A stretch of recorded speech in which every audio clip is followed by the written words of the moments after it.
All right, me and the boys, we made it to Northport. We're in Northport, north of Traverse City, and we are at Sherwood Manufacturing. They primarily do a lot of like supply for Ford and stuff like that, robot heavy, and then they also do fixture clamps. So we bought some of their clamps, asked them for a tour. We're gonna check them out.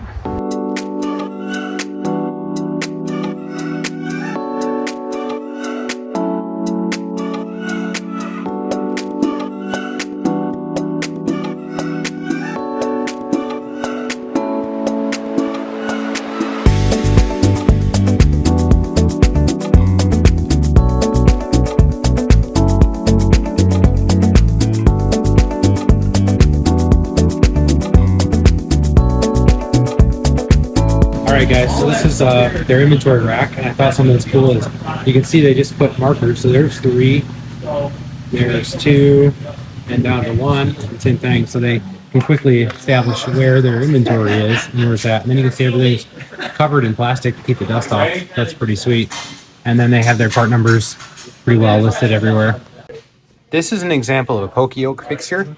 So as you see, this comes up like this. What they're using this giant plate for, not necessarily to hold the part down, because the part they're welding is this rod. But what they're doing is they're using this to keep the weld spatter off of the part. So this is an error proofing or a poke yoke, right? So before, all they gotta do is hold this down and clamp it, which this thing's doing it. So right now the welder could come in and weld this, but they're throwing these down to keep off the anti-spatter. Pretty rad. This is where they shoot their videos, and you can see they're using markers on the floor to indicate where the tables go. So they're set up every time. And then the tripod has its marking so that when they set everything up, they know they're ready to shoot. They don't have to set up the shoot. They don't have to set up the shot. Pretty cool. Here's another cool example.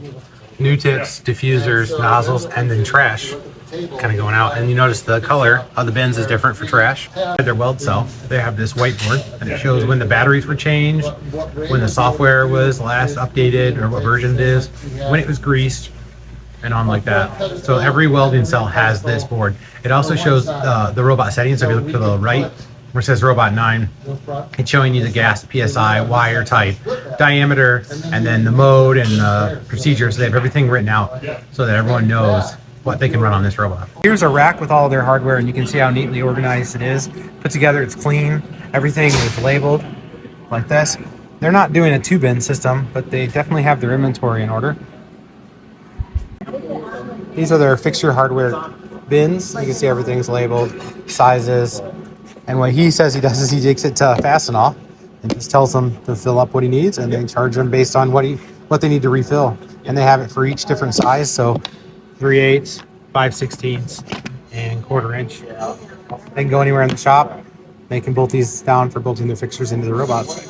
So here's another example of an improvement, is putting these little air hoses right inside their robot cell, so they're able to clean their fixtures off in between jobs and such.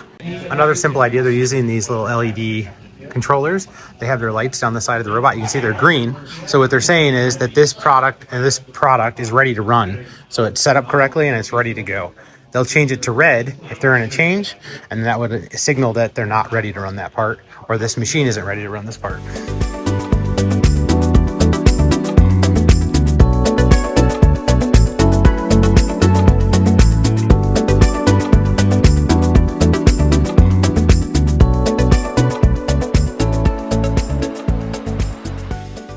To say thank you to everyone at Sherwood Manufacturing for having us today, and thank you for the recommendation for the Cheese Hut in Leland. We got some delicious food on the way out.